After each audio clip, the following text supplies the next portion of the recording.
솔직히 파리 팬으로서 부끄럽다. 이게 축구냐? 이런 일이 왜 생기는 거야? 이래서 유니폼은 이적 시장 종료 후에 사야 하는 거야. 네이마르 오피셜 나기 전까지는 믿지 않을 거야. 네이마르의 아리랄 이적설에 팬들의 반응이 뜨겁습니다. 지난 시즌 네이마르의 집 앞까지 찾아가서 항해하던 팬들도 있었지만 네이마르의 팬들은 이번 일에 대해 무척이나 슬퍼하고 있습니다. 확실히 현지 팬들이나 매체에서는 네이마르의 아리랄 이적설에 음바페가 관여되어 있다고 보고 있는 시선이 지배적인 상황입니다. 음바페가 네이마르 이적에 있어 분명히 연관이 있다고 보는 시선이 지배적인데요.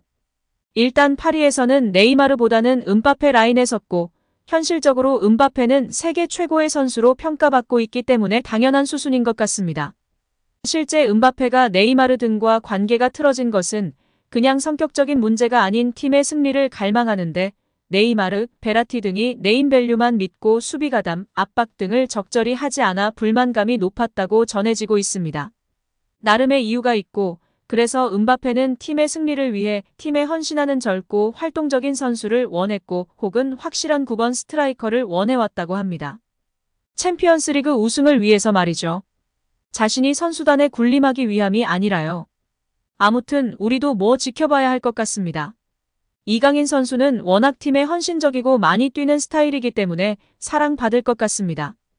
음바페는 약속했던 프랑스 스타들의 영입이 이행되고 있어 마음의 문이 열리고 있다고 하는데요. 첫 번째로 프랑스 스타이자 음바페와의 절친인 덴벨레가 영입되었습니다. 이후에는 무아니가 영입이 근접했다고 알려지고 있습니다. 여기에 9번 공격수와 베르나르도 실바 영입을 원한다고 알려져 있습니다. 레반도르프스키 같은 정통 9번 스트라이커 영입을 원한다고 하는데요. 음바페 선수가 9번 자리에서도 뛸 수 있으나 왼쪽은 선호하기 때문에 지루나 레반도르프스키와 같은 정통 9번 스트라이커 영입을 원한다고 보도되고 있습니다.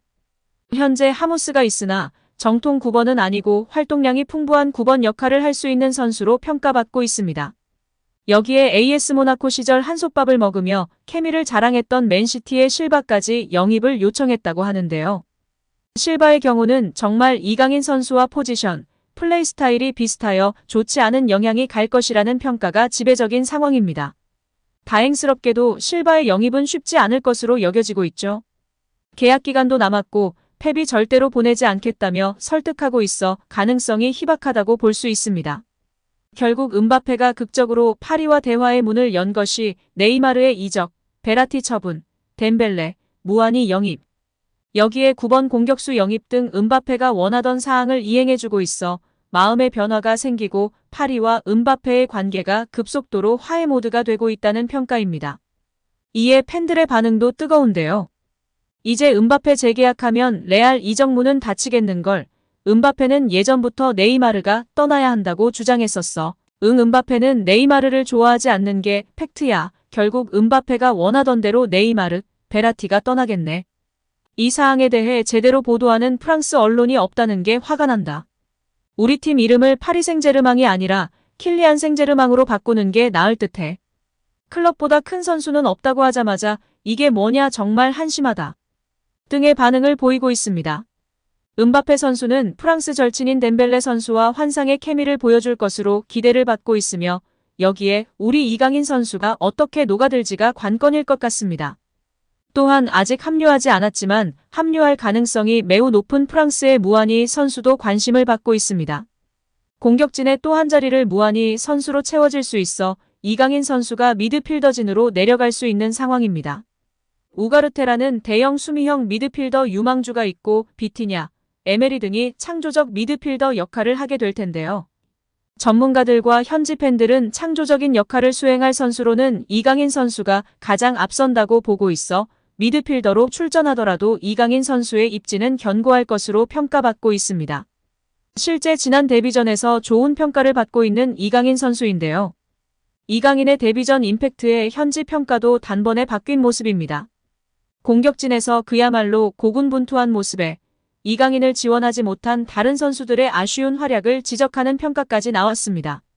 프랑스 풋메르카토는 13일 파르크 대 프랭스에서 데뷔전을 치른 한국의 보석은 최고의 활약을 펼쳤다.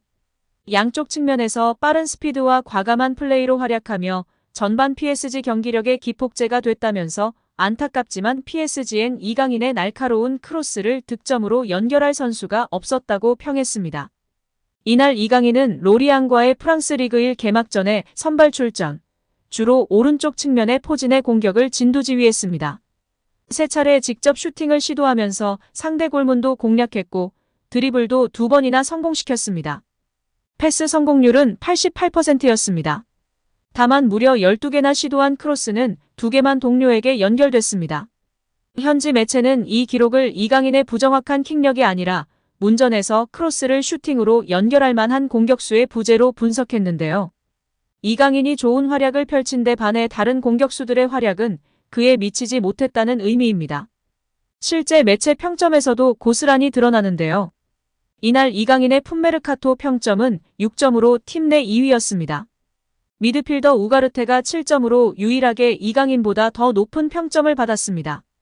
이강인과 함께 호흡을 맞춘 다른 공격수들은 4.5점에서 5점에 그쳤습니다. 최전방 공격수로 나선 곤살로 하무스가 5점, 이강인과 반대편 측면 공격을 이끈 마르코 아센시오가 4.5점을 받았습니다. 또한 리그 1은 매 경기 홈페이지를 통해 공개하는 매치 리포트에서 경기 최우수 선수 격인 더 플레이어를 선정하는데 이날 이강인에게 이 타이틀을 붙였습니다. 리그 1은 이강인과 왼쪽 공격수로 나선 마르코 아센시오는 PSG 공격에 활기를 불어넣은 점에 대해 칭찬받을 만하다. 다른 날이었다면 승리했을지도 모른다고 평가했습니다. 초절정 환상의 활약은 아니었으나 이강인 선수가 PSG에서 우가르테 선수를 제외하고 가장 나은 모습을 보였다고 볼 수 있습니다. 또 다른 통계업체 후스코어드닷컴은 이강인에게 평점 6.9를 줬는데요. 공격 삼각편대 중 가장 높은 평점이었습니다. 팬들 커뮤니티인 PSG 인사이드에서는 3위에 랭커되었습니다. 1위는 수비형 미드필더인 우가르테였습니다. 이번 여름 이적 시장에서 높은 가격을 지불하고 데려온 PSG의 새로운 허리입니다.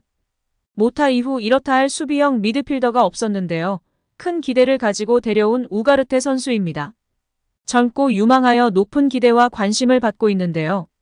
혼전 상황 속 중거리 슛으로 좋은 장면도 만들긴 했으나 득점으로는 연결시키지 못했습니다. 그래도 청소부 역할을 제대로 했다고 평가하면서 팬들이 뽑은 최고의 활약 선수 1위로 랭커되었습니다. 2위는 이강인과 함께 가장 많은 기회 창출을 한 하키미 선수가 선정되었네요. 하키미 선수는 특히 후반전 활발한 움직임과 크로스로 좋은 기회를 많이 만들면서 팬들의 선택을 받았습니다. 3위는 하키미의 뒤를 이어 가장 기회 창출 및 키패스를 많이 하고 빌드업에 관여를 많이 했다고 평가받는 이강인 선수가 선정되었습니다. 이제 20일 새벽 리그앙 2라운드를 앞두고 있는데요. 음바페의 복귀, 이강인에게 잘된 일일까요? 오늘도 시청해주셔서 감사합니다. 늘 건강하시고 더 좋은 영상으로 찾아뵙겠습니다. 구독과 좋아요도 잊지 마시고 부탁드립니다. 감사합니다.